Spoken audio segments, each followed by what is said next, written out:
applicable, honestly, to everyone, and not just this being a week 5 of the 5th week out of 5 weeks of our entire accelerator. All right, I am live both on YouTube and in the group. Amazing. Awesome to have all of you here. I guess that we'll have more people join, which is going to be amazing. But I see here a couple of new people. Bob, very interesting to see you here. You've made it for the 5th week out of 5. Good. Welcome. This is, I posted in the group that even though some of you may, I've seen a couple of comments like I'm really haven't done anything, like I haven't written content, I haven't optimized, I haven't even, did the strategy, and that is totally fine. So this week is actually going to be, even though it's kind of a summary of everything that we've been doing in the last 5 weeks, but it can also be viewed separately and not necessarily needs to go in sequence, right?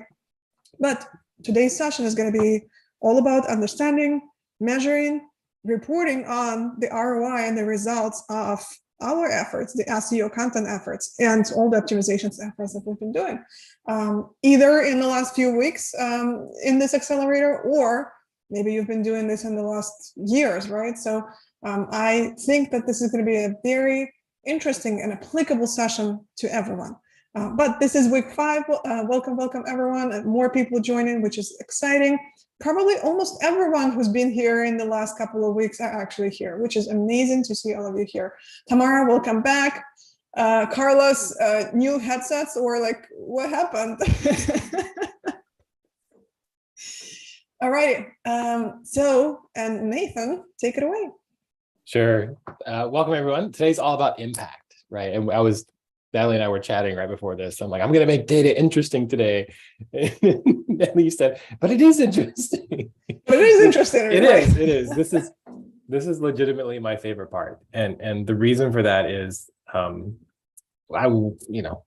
you've been with us for this whole time, then like I've done a bunch of stuff. I've worked on my own. I've worked inside companies. I've worked for agencies. Currently working inside a company again. And the reason that I love that I even made the decision to kind of go back inside companies was for this stuff, is to get a better understanding of like what's the impact that we could make with content, with SEO, with all these different things, because I couldn't always see that from like the perspective of the person on the outside, right? Sometimes I would just write content, I'd send it to my clients, and they'd be like, thank you. And I wanted to know, like, did it do anything? Did it help? Did it make an impact? And so today's all about like how to think about impact, and then also just how to see it, how to create a scoreboard for yourself. And these things are tricky, but there's going to be a ton of resources in this one, like for you to click on and go see, and a whole bunch of stuff for you to go build depending on your situation. So let's get into it. Hopefully see, I just put it in screen share mode, but I did not yet actually share my screen. So let me fix that. There we go. Hopefully y'all can see that. Yes, you're good.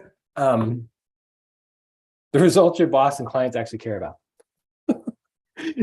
So if you're working inside of a company, right, these are the things that I wake up thinking about. And so people who might be working for me, like if you have a boss, like a VP marketing, that kind of thing, like these are the kinds of things that we wake up thinking about every day. Like it's not just rankings and traffic, like this whole business side of things that y'all need to understand. Or at least that if you get exposure to how we think about it, then that'll really help you begin to speak the language of the people that you work for. Because sometimes, raise your hand if you're guilty, of taking some SEO data to somebody who has like a VP marketing title who's not an SEO professional, and you get a reaction that looks like this. They're just kind of like, what is all this? Like DR and DA and page rank and all these kinds of things. Sometimes it's like this, right? When you try and show the massive, like, awesome signals that you're seeing in the data, and they just don't get it. And so there's a lot of marketing directors, even just like in founders and CEOs who might hire you, but then they don't understand this whole world. They don't understand all the stuff that we work on. And so how can we begin to speak their language? Well, the first thing to understand is that most marketing groups will have some type of metric that's like their North Star, right? It's like the business metric that they're trying to improve. And it's never rankings. It is, as much as rankings are awesome, like the owner of the company that you're working with or for doesn't care what your rankings are. Not really. They don't wake up in the morning thinking like, did my rankings increase today? They're thinking about things like this, right? So if it's an e-commerce business, they're thinking about sales, they're thinking about revenue, how much money came in through the website today. If they're thinking about, if it's a product like PLG is product like growth, meaning like think about services like Buffer, you know, these tools that you sign up for that are software tools that have like a trial period and then you convert on the back end to a paid, it could be a freemium or not, you know, these kinds of things. What those people care about, they wake up every day thinking about trial signups. How many of my free customers convert to a paid plan today? What's the lifetime value of the people that are my customers? This is, I'm gonna like, this is what you think about, Natalie, yeah? You wake up in the morning, right? So if you have a tool, you know, something like outranking, these are the kinds of things that you think about every day, yeah? Just to, Natalie, you unmuted, I don't know if you're gonna jump in or not. No. Yes, Yeah. that's exactly, every morning, those are the things that I'm checking on. Those things, yeah, because it's a PLG SaaS. So if you're an agency, like what I care about is inbound leads. And so the website I'm going to show you is my old agency site. So there's still like form submissions coming through that site. And so I'll show you some of those kinds of things. And then if you're like an enterprise SaaS, which is what I'm in now, it's like inbound, outbound meetings, like opportunities. They call them different things in different companies, but it's basically just like, what are the sales opportunities that were created? Sometimes it's called marketing sourced pipeline. That's a term we hear sometimes. MQLs, SQLs, those definitions will vary depending on the company. But basically, like all of these have one thing in common, right? It's the business impact. It's like, these are the money statistics that if we move these statistics, we increase the growth of the business, right? We increase our ability to hire new people. We increase our ability to build new things.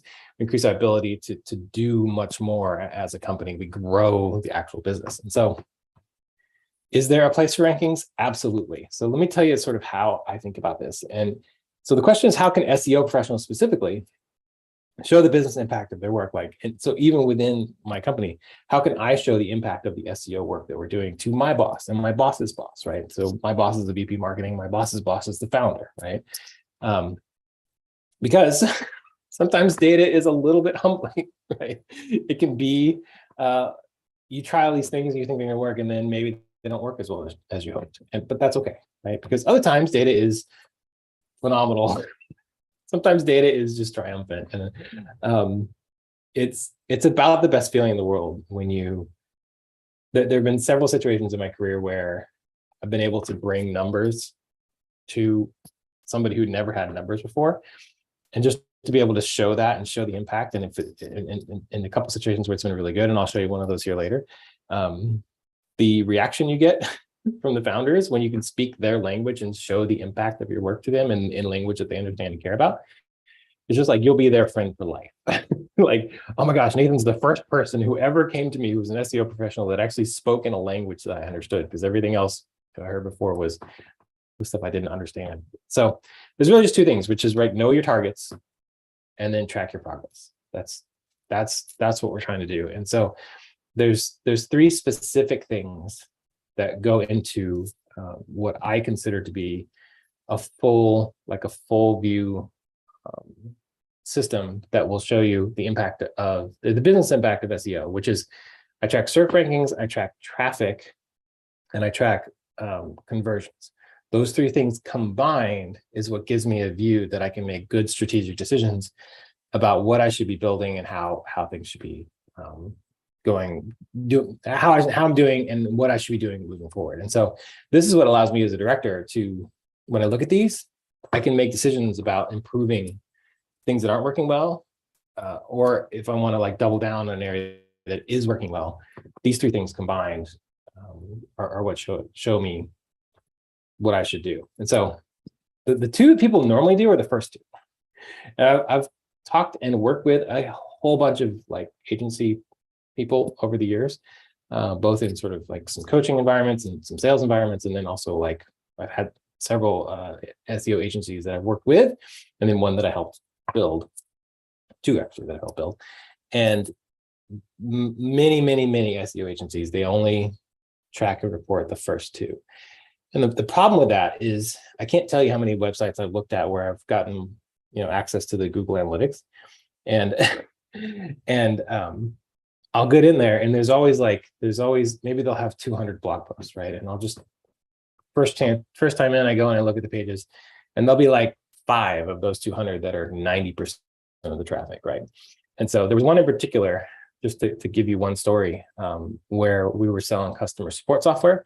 And the first time I looked at that site, I looked into the analytics, there was like 700 blog posts on that one.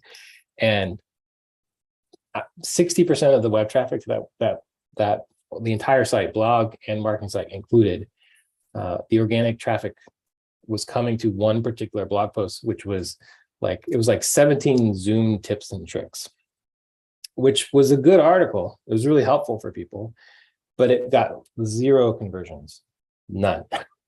And so 60% of the traffic that was coming to that website wasn't doing anything to help the actual business, because it wasn't the right people. It wasn't content that was targeted at actual pain points that people like who would want the product to try and solve.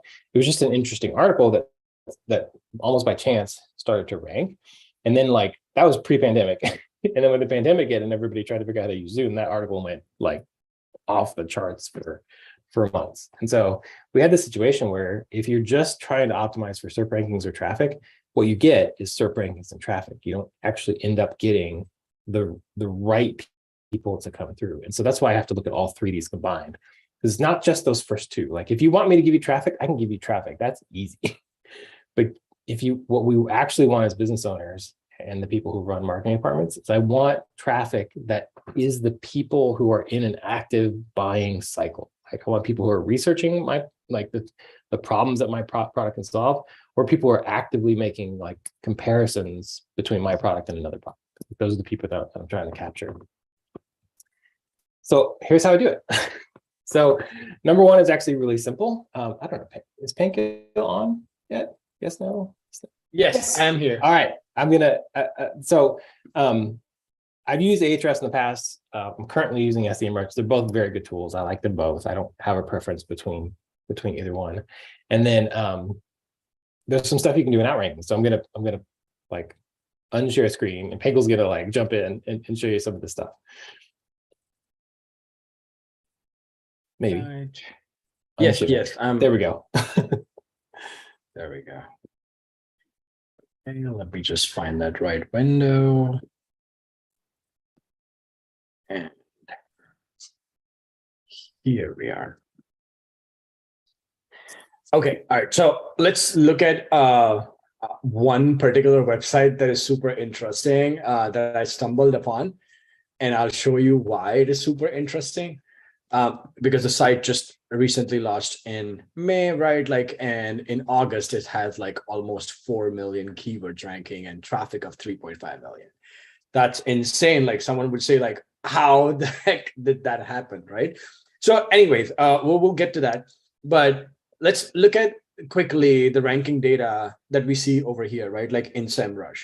And this is very comprehensive. So they're going to have tons and tons of keywords over here that you essentially rank for. But understand why mix and match of certain tools and certain utilities is needed to get a whole picture, because SEMrush or Ahrefs doesn't really have the insights that Google has. And Google doesn't want to provide all the insights that SEMrush and Ahrefs has, although it does have, right? Like, so there's always disparity, and you want to combine all of these data and sort of make this sense together. So you watch at multiple places.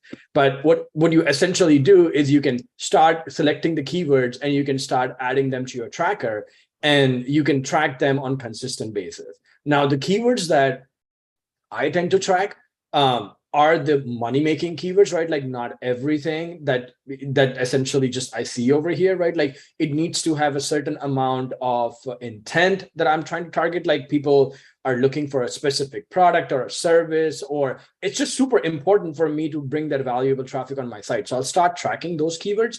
And I would also track the keywords which are not sort of in that first few positions, But if they made it to that first position, you would see a tremendous amount of targeted people coming on your website. So you want to essentially target those two types of keywords when you start with.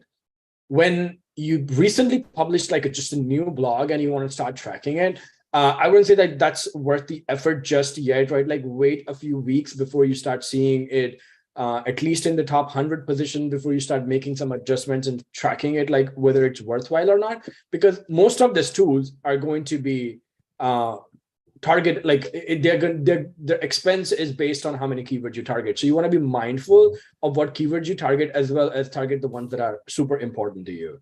Just to break in, just tell you how I do it. Same general thing. Meaning, like I have right now I have 5 keywords on a tracker that emails me once a week, like that tracks me, shows me the rankings. Those are my money, like my top money keywords, and those are the same ones from Strategist from week 1, right? Like that's the same. To your point about multiple tools, right? Like the ones that I'm trying to optimize the group for is the ones that those are the top line keywords. And I don't have the alerts set up on all of the, like they're in the tracker, but I have the email report coming to me for those top 5. So that's how I do it. And then when I publish a pillar post, those are the ones I put into the page tracker. I don't put every page tracker on every post that I do. So absolutely. Okay. So we were doing the same thing, and we still do a lot of this tracking on many different tools, because data is very, very different. And what we realized is that you can do all of these mass tracking, but if you can't really attribute to the changes, like let's say your page is ranking in top 5 or top 7, but if you can't really attribute the testing that you're about to do to push it up higher, whether it really worked or not, then it sort of becomes difficult. So at that point in time, we track information in outranking. And in outranking, I only track the super important keywords that I am going to be working on. The way I find them is by finding opportunities for. It's essentially the same type of tracking, but the approach is different. You are only targeting the ones that have potential to improve. Not saying that you shouldn't target the ones which are in 1, 2, and 3 position and track them in consistent basis. Because if they are money-making keywords and they drop from 1 to 2, your CTR could go from 32 to 16, right? Like that could result into a lot of drop in the rankings or people coming to your site. So maintaining those positions is important, as well as climbing up on positions is important. That's why we do tracking.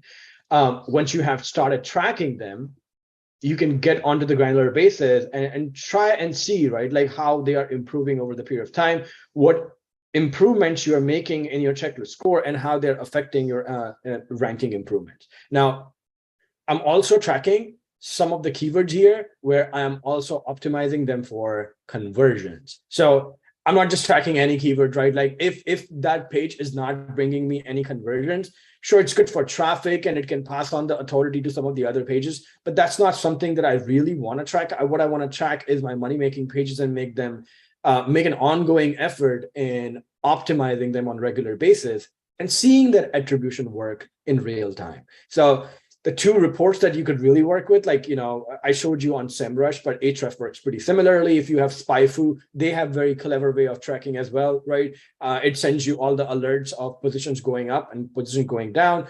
But again, you don't want to lose your sleep over all the keywords. You want to lose it against the ones that are causing you to lose conversion. So track them very closely, and that's my final key takeaway.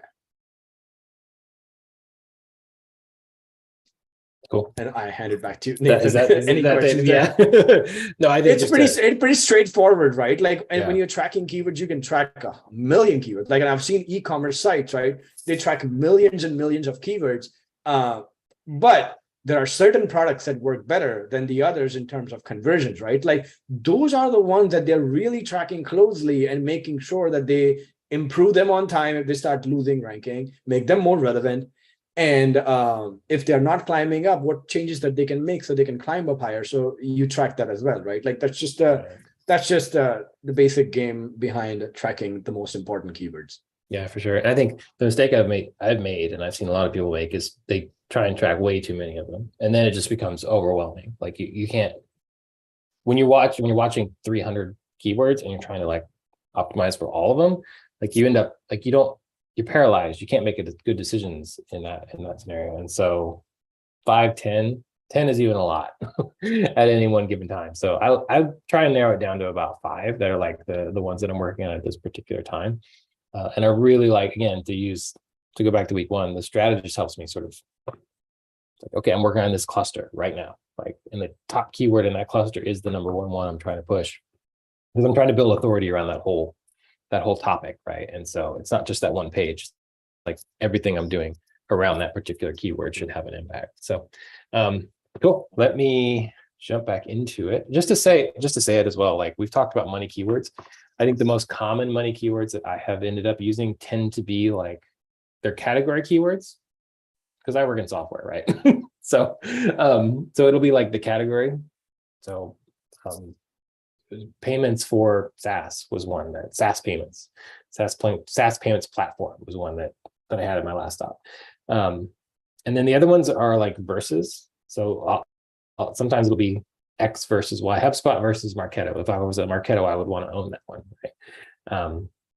And then the third one would be like, it's a little bit lower, but sometimes I'm trying to get like that top post, meaning like top 47 SEO tools, right? Like that, those ones when people are searching for category, for comparisons, or for top, those 3, like those are almost always money keywords, no matter what industry I'm in. So top running shoes, top bakeries in Chicago, top, that those types of things are best. Any sort of combination of that kind of thing is one that's worth trying to rank for.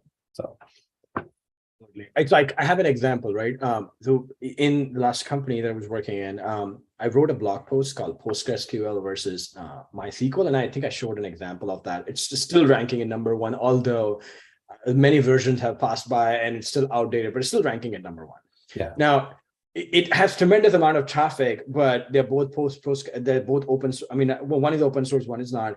And it sort of comes out as if informative keyword, like you're just looking for all the information related to the differences between these 2 databases, right? But what happened was that it has so many searches and stuff like that. So we were like able to drill down. Eventually, it took a lot of figuring out, but we were able to eventually figure out and say that there's 2 sets of people coming to this page. One is who's actually deciding whether they want to pick PostgreSQL or MySQL for the new application that they're building. And they want to figure out what are the differences between them. And the second one was someone is migrating from MS SQL to PostgreSQL, and they want to figure out what are the differences so that they can tackle them as they're building it. And the latter one turned out to be very specific audience that we'd want, right? Like exactly. So that flowed eventually into Marketo forms, and we were able to track a revenue attribution to people coming from that in Salesforce eventually. But that took a lot of figuring out, right? Right.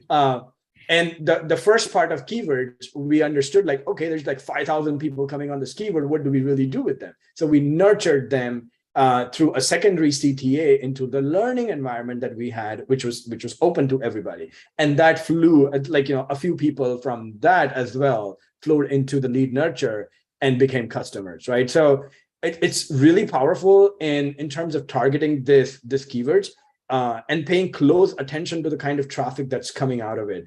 If you can somehow attribute that users are converting into whatever your next step is from a particular page, like go after it, like really go after, like your life depends on it, because that's what will give you revenue.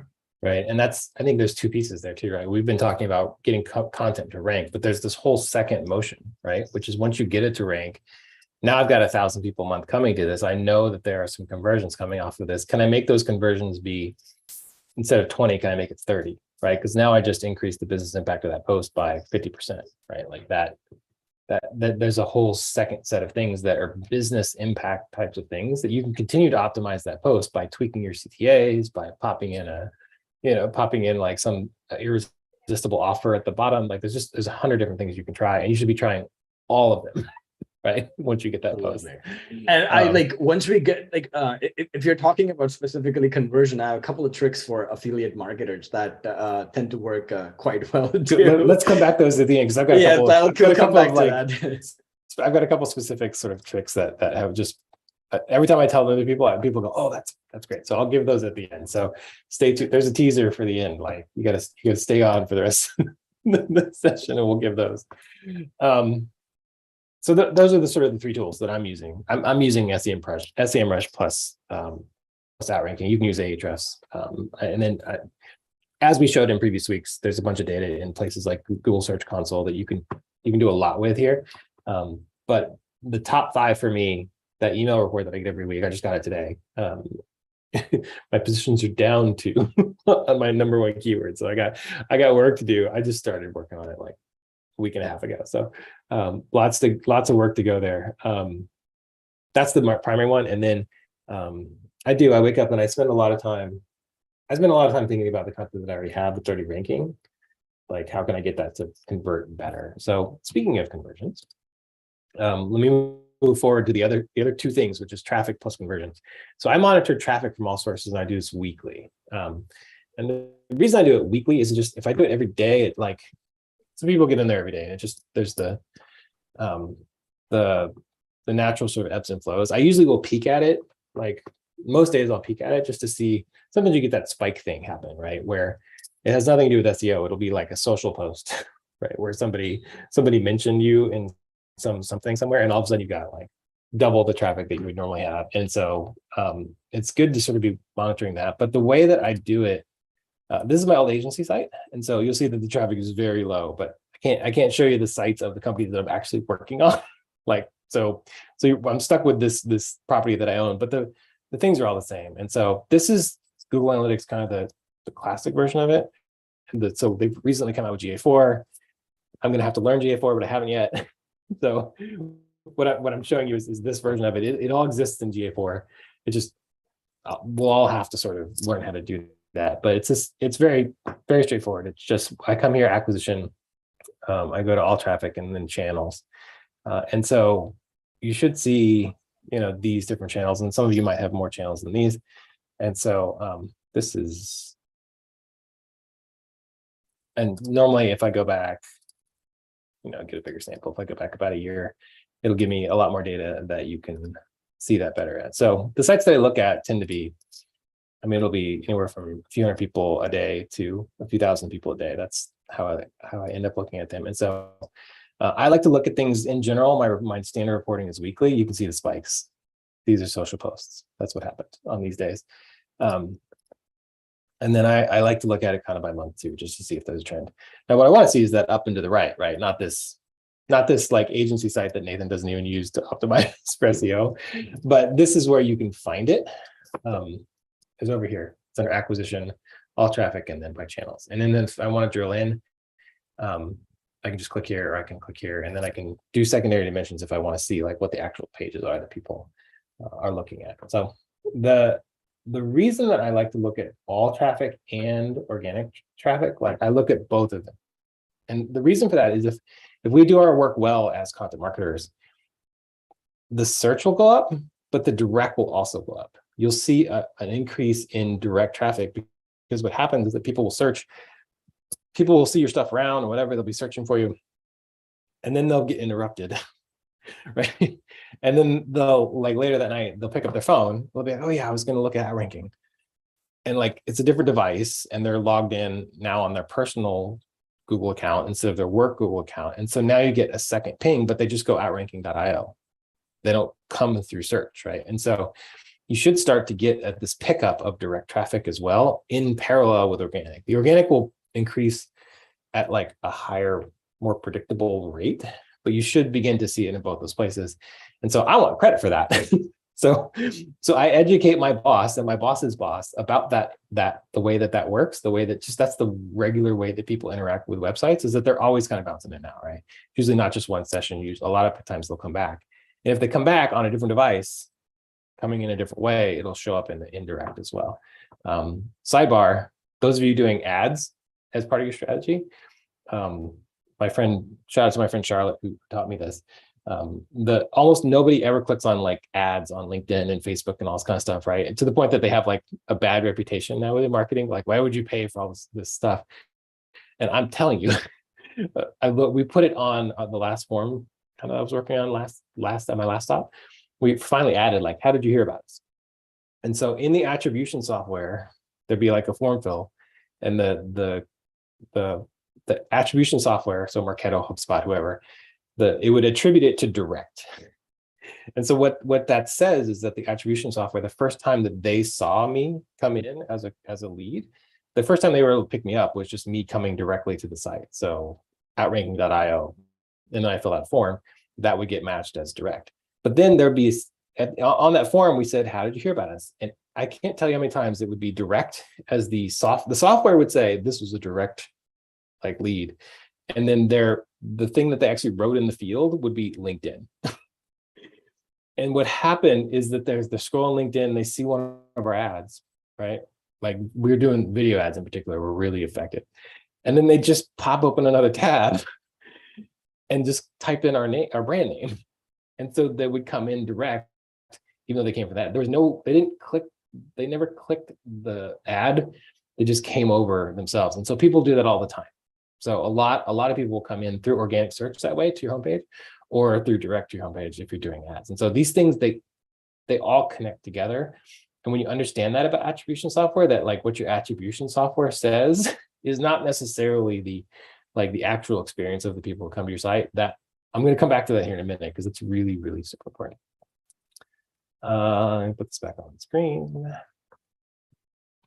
So yeah, and I put it here. This is same chart I was just showing, same location, and same thing here. Just the lesson that like when your organic search goes up, I'm looking at organic and direct. If you do your work well in organic search, you'll see a bump in direct over time as well.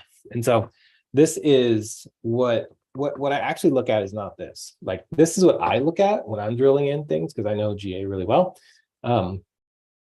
But this isn't what I show my boss. I don't show my boss things that look like this, because too much going on, too many data points to even process. What we look at is this. And so this deck, which I'm sure Natalie will share if she hasn't already, is clickable, and it goes to an article that I wrote a couple of years ago when I was at Groove, that goes through literally step by step how I take data out of things like Google Analytics and create charts that look like this. This is Google Data Studio. And so I'm not going to like take you step by step how to do it. But what you're seeing here is the green line is organic traffic, and then the blue line is total traffic. And then the horizontal lines are in like marketing lesson here, right? Like the difference between a chart that just has reporting and a chart that like is strategic is these lines, right? This green line here, this blue line here, which is our targets, right? And so imagine this chart without those targets, right? You would just have like two charts going up and to the right. That's what these charts look like. But it doesn't tell me like what I'm aiming toward. It doesn't tell me like strategically. I believe that if we get our organic up to this line, it's going to help me meet the business targets that the sales and marketing team have combined. This is now how I can begin to sort of report against an actual target. And so that thing I was saying earlier, what are your targets and then how are you tracking toward them? I put this into Google Data Studio, and this is actually what I show my boss. And this is what I look at when I'm in meetings, when I pull things up for people who aren't on the marketing team. So if you can start to learn how to build things that look like this, then this is how I actually communicate with the people who are outside of sort of the SEO profession and outside of the direct sort of website kind of world, because this they understand, right? Is the blue line at the bottom, is the blue line at the top getting close to the target line? How far are we away? When do you think we're going to get there? Those are the kinds of questions that I have when I'm talking about this with people who are, owners and VPs and that kind of thing. And those are conversations that now get us into the strategic world, meaning like, cool, like now they'll ask me like, what resources do you need? How do we close the gap? How quickly can you get there? Can we get there faster? And that's how I begin to like unlock like new resources, new budget, just new buy-in from people who really want these things. And so that one's key. This is linked. You'll see everything there. And then the third one is convergence. So this is the one that people miss. And by say people, I mean like, I would say the vast majority of at least software companies that I've begun talking with over the years, at least when they start to talk to me, they're not doing this. And so most of what I've seen is some some version of a marketing automation software again. So that's HubSpot, Marketo. They might have something, some other tool that does it, or not. They might have just Google Analytics, and they might just have goals set up. And so I'm going to show you here in a second sort of how to do this. If Google Analytics is the only thing you have, I'll show you a way to at least get toward looking at conversions. But most of the companies I've seen they'll have a report somewhere that says, these are the leads that we got last month or last week or last quarter. And then it'll be like a stacked bar chart. And then it'll say, like what we were talking about earlier, it'll say, 20 of these 100 came from organic, 13 came from direct, 21 came from social, these kinds of things. And it's almost always a first touch attribution model in there, which is okay if you understand what that is. And so if they have that set up already, then you can begin to use that as the way to track your conversions rather than what I'm about to show you, because that's much more accurate. Those marketing automation tools, they're able to identify people who are coming to the website and then keep track of those people over many months and years, right? Whereas Google Analytics, you only get a 90-day window. So they have to convert within that 90-day window. Otherwise you lose them. But the things that I'm looking at for conversions, it might be sales. Again, this is very similar to the e-commerce versus PLG SaaS versus agency versus enterprise sales. These are the things that we care about, right? So sales, revenue, trial signups, lead form submissions. It's usually one, right? One of these four, or it might be something similar. But this is what your boss or your boss's boss or your client or your client's boss, this is what they wake up caring about. And so if we can show that we're having an impact here, this is where it starts to get really powerful. So this is what I was just saying, a lot of companies will already have something in a marketing automation tool, but if they don't, one way to get at that information is what's called, in Google Analytics, it's called the model comparison tool. And so I'll show you here in a second in my own account.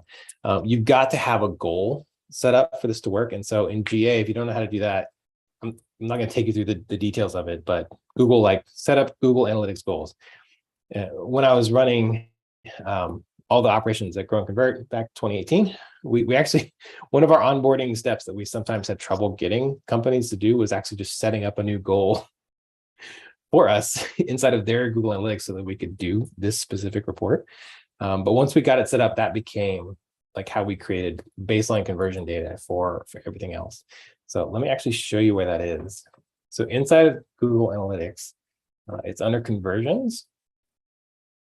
It's here under multi-channel funnels. If you click the model comparison tool, it'll come up. And so I went ahead and I put I put all the instructions here, but just to show you. So you change the date to whatever date range you want. This is the last year and a few months on my agency site. Change this to, well, the first thing you want to do is change it. I only have one goal set up. So mine's a lead form submission. You might have multiple ones, right? And so at Grow and Convert, we had there was always a custom one here that we created that was just for us. Apply that, change this to a 90-day look back window. What that means is if somebody came to my website today and then they came back 6 weeks from now and converted with whatever, a lead form or a trial sign up or something, it would count that first interaction 6 weeks or today as the first time that they saw me, not how they entered the site six weeks from now. And then I'll click this from last interaction to first. This is last interaction says, what's the last page that they visited before they converted? First interaction says, what's the first page that they, what's the first time that I saw them? And they might go to 7 other pages in between, but what's the first URL that they actually entered the site on and then eventually converted? That's what I really care about. The reason I care about this is when I'm thinking about SEO, what I want to know what are the URLs, what are the actual blog articles, what are the product pages, what are the pages on the site where when people enter that page, they then convert. And so to get to that, I click other and then I go landing page, because this is what I want. I want what the landing page is. And so because this is my agency site and it's really only tracking, this is my type form.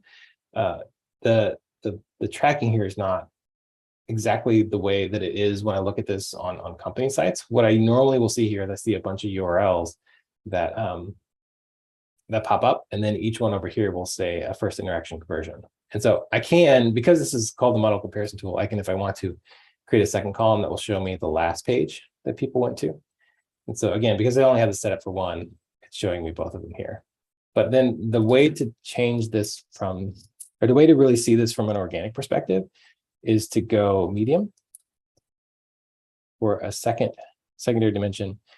And then you can see now organic pops up as one of the mediums. And so you can use an advanced filter if you want to, where medium include medium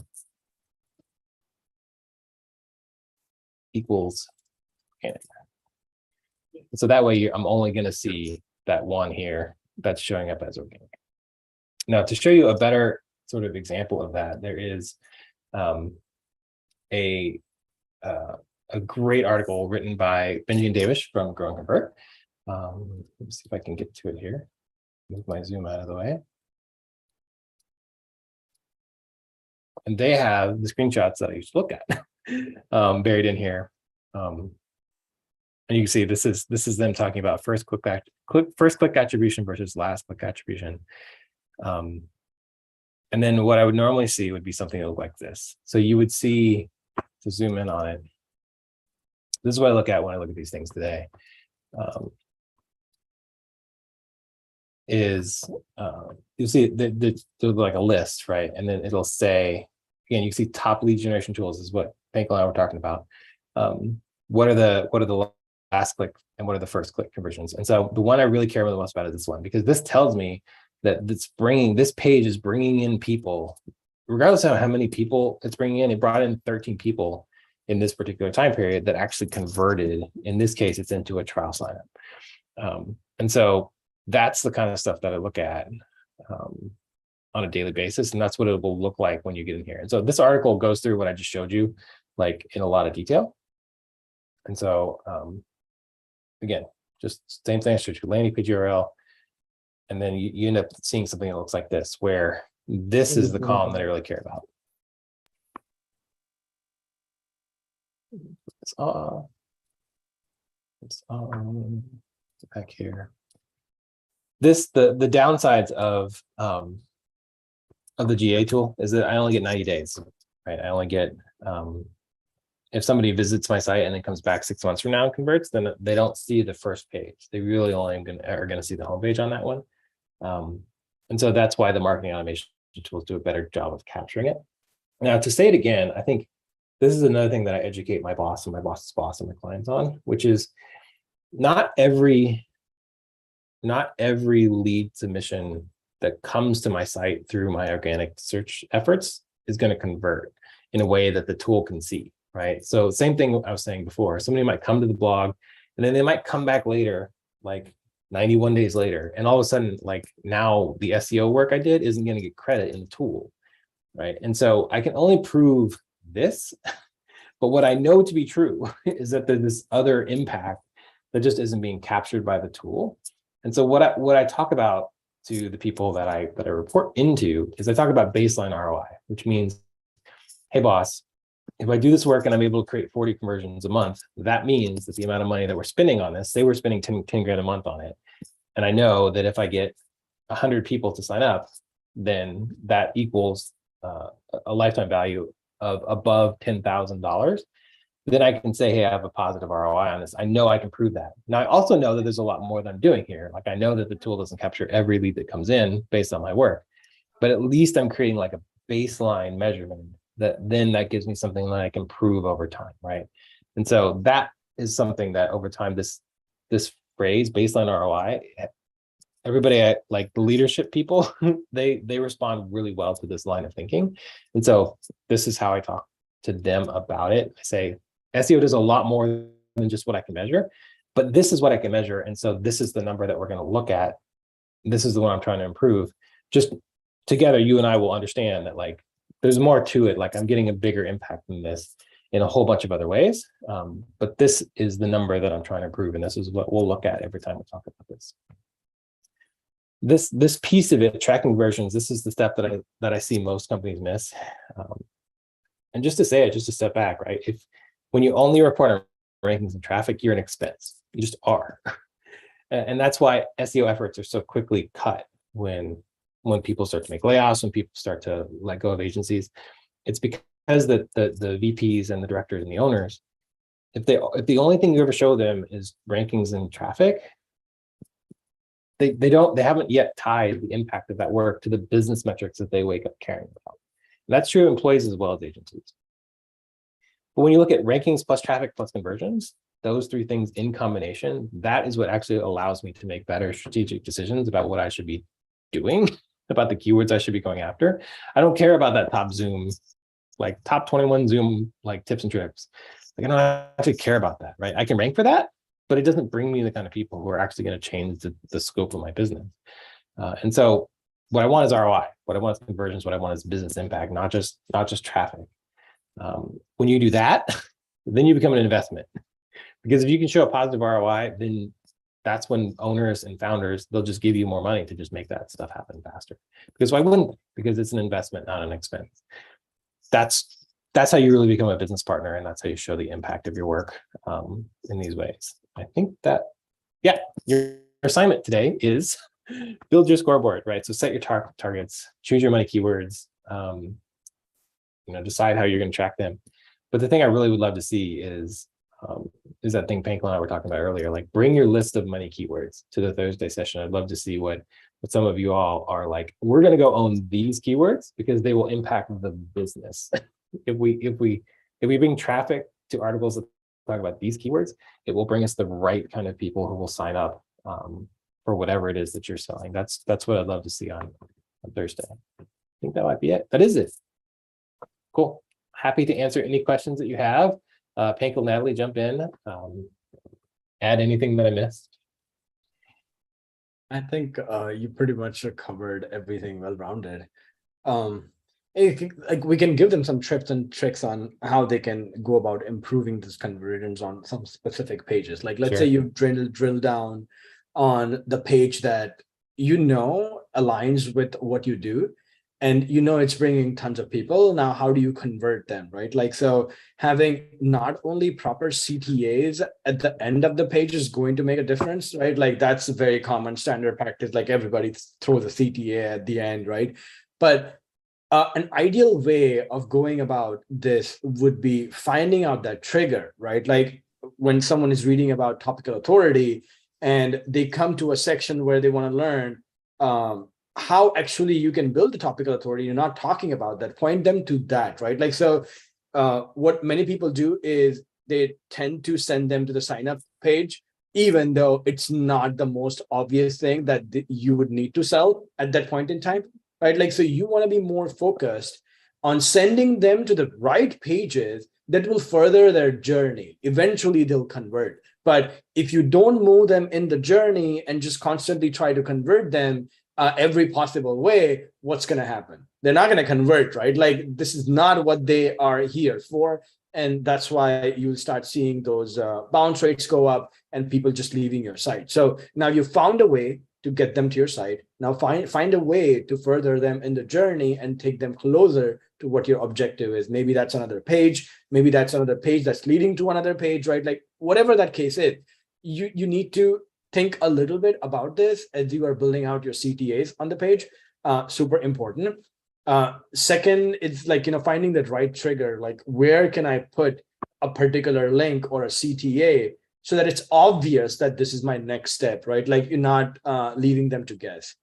My third tip for affiliate marketers specifically, and this is like, if you're writing like many blog posts which are specifically targeted, like sending people to other affiliate sites where they can purchase stuff, track how much conversion each of those affiliate sites are bringing you. First thing, right? Like, so if you know that one particular site is bringing you more conversions than the other, then you can change that block and bring that block above in your content, so more people read that very first. That will definitely increase your conversions for that particular page that you're driving to affiliates, right? Like, things like that. You want to be constantly experimenting One last tip is like, if you have a very very concise blog, and you're really trying to figure out like where people are really stopping and reading, that's where you want to put your CTA. You can install a free version of Hotjar and see where people are stopping and really reading through, right? And then see if you can creatively place CTAs over there as well. That has also seen us some improvements in my experience for the peers, like 4 tips. I was trying to find, I wholeheartedly agree with all those. I was trying to find real quickly like an example of one little thing that I learned over the years, which is, and I'm not finding a good example of it, but we did this at Growing Convert. We tried, oh my God, we tried everything. We tried pop-ins, fly-ins, flyovers, the whole page thing. Like we tried every which way we could to try and get things to convert, because that's what we sold on. Is we went to companies and we said, hey, we're a content marketing agency, but we don't sell on traffic, we sell on conversions. We'll get you conversions. And so we just tried everything we could to try and get to optimize for those conversions. And the number one, it was almost disappointing. It was like all these different like hacks and tools and tricks and all these different things.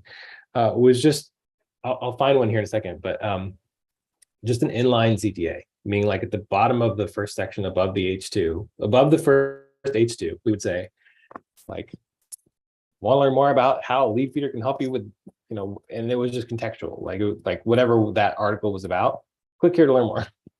And we would drop like 4 or 5 of those, literally 4 or 5. Just we put them in italics and then put a link just as you're rolling through the article, just text, like not images, not anything else, just a little bit of text that had a link there. And those converted better than anything else we ever tried. And if you give me just a second, I can find a good example of that for you. Oh, there's one. Here we go. So this is even like, this is pre SEO optimization. So you'll see that like the SEO optimization is not there on this one from the early days. But it's this. We did them all like this. Note, like, and I wrote a new one every time, like, because this one's about account-based marketing. So I just made it about this. And so we would vary where we would send people to Panko's point. Like the top one was usually the sign up page, like the first one. And then as this particular article has one at the top and one at the bottom. As we got better at this, we learned that if we drop them throughout the article, we would get a few more people to click on them. So you can see similar kind of thing here. This was one of the early stages of it, but literally just this right here. If you just do this, you're doing more than what 70, 80, it's something like 70, 80% of blog posts that I've looked at anyway, like have nothing on them. There's no CTAs at all, other than just like whatever the auto thing is at the bottom, right? Which people just don't even see. So that's a tip you can take and use immediately. I'll give you one more, which is if you have a situation where you're the new competitor to a market that is pretty well established. So imagine that I was creating a new marketing automation tool. So in the world, people are out there searching HubSpot versus Marketo, right? HubSpot versus Marketo itself is a keyword, right? But say I'm new, but I want to like enter that conversation, right? I want to be part of that conversation. Something I've done multiple times at multiple places is I've created a 3-way comparison post. Instead of 2 ways, 3 ways. And so my article on my site, that's like Nathan's marketing automation system, right? What I'll write is I'll write a post that says HubSpot versus Marketo versus Nathan's marketing automation system. And then I will work as hard as I possibly can to rank that article for the keyword marketing or Marketo versus HubSpot. And I might get to like number 2 or 3 or 4. I'm usually not going to be number 1 because those are such powerful branded keywords. But if I can get anywhere on the first page, people will they'll scroll down. They'll try and scroll down past those like brand ones because they're like, okay, like maybe I'm not going to read the Marketo version of why I should pick Marketo. They'll try and find the first one that doesn't look like that. And by doing that, you can insert your brand new company into the conversation, and you can actually rank for branded keywords of comparison posts that are not directly on yours, but you're just sliding your brand into that conversation. That's one we did. I think we pulled that one off 4 or 5 times to Grow and Convert. It worked every time. So. Amazing. I am taking a note of all of those tips, but we also have recording, keep in mind. And I already put all the information in our Notion document hub document so that you have everything that you need there. I'm dropping the link just in case you need it. But I think, Nathan, anything else you have up your sleeve? Because I really want to people want more. I don't, that's all I have for this, although I could talk about it all day. So please don't hesitate to reach out. Really, the thing to do is if you have questions, come Thursday with your questions, or like throw them into the Facebook group, and we can answer them Thursday, or we can answer them in text, whatever. Just be sure to tag me, otherwise I'll miss it, because my Facebook notifications are kind of out of control. So Awesome. Someone had a question, Sure. Thomas. Well, there was a site that I was showing you with 4 months and 4 million page views, right? So that website is gone. It's gone. Since last 2 days, you will not find it on Google. Google banned it. It's programmatic SEO that they were doing, it's all of their posts are top and best. They're taking top 10 products and using AI to spin this on the fly and generate these pages. And they got X'd 2 days ago. Like, I was gonna say, like, Google just smashed that. Like they just smashed it. Yeah, like 2 days ago. Yeah. So I hope this has been helpful. I think just in general, like, I think that it's really timely, right, Benko? Like Google, like again, like what we said at the very beginning, right? Like Google has told us over and over and over again what it wants. Like it's told us where it's going. And if you can be the person that creates the best content about a particular keyword, like you'll win. Like you'll win in the long run. And any sort of programmatic hack, it might work today, it might work for a few months, but that's not what's going to work long term. Yeah, just interesting thing to learn. Don't take shortcuts like that. Yeah, don't take shortcuts like that. But the process that we showed you over these 5 weeks is the process. Not a shortcut. Shortcut. Awesome. We are right at the 1 hour mark. Everyone, any other questions, drop them in the group, or we still have a couple more minutes. You can post it in the chat. For some reason, either people don't have questions or they don't fully understand, or I think maybe this is the third thing is, Nathan, you provided so many resources, and all of those resources, including the presentation and the links to those resources, are in the Notion document. So you can read all of those, including Google Studio and stuff like that. So how to set up. I think it's just probably going to take some time for people to go over that. All right, there's a question from Tamara. Okay. I do have to jump in 2 minutes. So I'm going to try and explain this as fast as I can here. But let me share my screen real quickly so you can see what I usually do when I have content that's written by somebody else, right? And I want to optimize it, right? So let's click on one of these blog posts that we're looking to optimize. And what I essentially do is switch to advanced.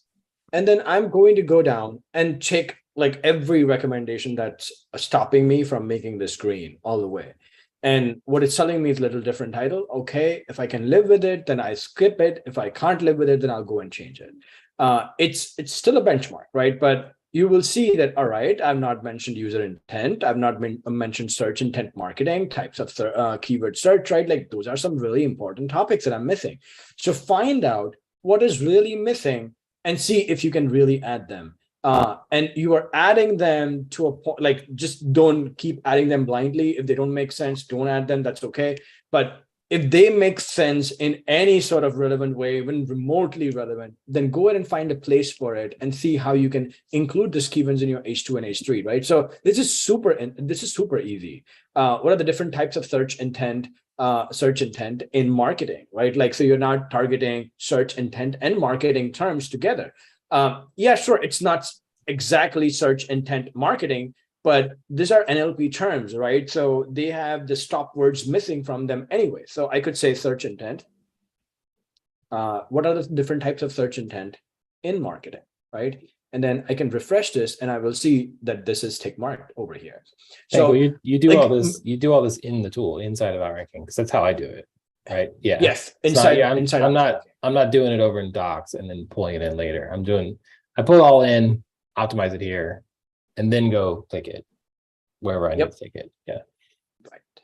So optimization should essentially here, and the new plugin that we have coming up for Google Doc, it's probably going to release late next week. That should have this NLP terms in it, so you can optimize in Google Docs as well in the same similar fashion, and import, export back and forth as well. But at the current moment, right, like just copy and paste your content here, improve it, and then take it back into whichever CMS that you're working in. So that's the best possible way, at least currently. Awesome. And if this is an already published content that has a URL, you can just go into optimization document. So when you're creating a new document, instead of creating a new blog, just create new optimization document. Yeah, Tamara, that's how I do it. Paste it into Outranking if I've got existing content. Optimize it there, and then take it from there back to either Docs or just straight to WordPress. Awesome. What's the new challenge? Julie, you'll learn about this. I'll share with you on Thursday. Okay, we do have new things coming up. So I'll share with you everything on Thursday. Also, be ready to join and come with any of your successes, results, anything you want to share, because maybe on Thursday we'll spend a little bit of time, give you the floor for you to share how it's been going for you. Answer any of your questions, not just for this week, but like for entire 5 weeks, and also get a little bit of feedback, because this is really what I want to hear. Like, how is it going? The bottlenecks, not enough time and stuff like that. Need like 50 weeks and not 5 weeks. All of this, I would love to hear from you on Thursday. I'm also going to share a little bit more information about how we can connect and get this feedback from you. But looks like that's it. Nathan, thank you so much. I didn't want this session to stop, so really like continue forever. So many hacks and like so many things that majority of people probably don't think about, or because we have not come across those things yet, we have not learned all of those things on our mistakes. So we are learning them on your mistakes, and like all of those things that you needed to go through. All the times when I got dropped because people were like, this isn't working. It's because I didn't measure conversion. So I hope that helps you skip over some pain. Awesome. Everyone, thank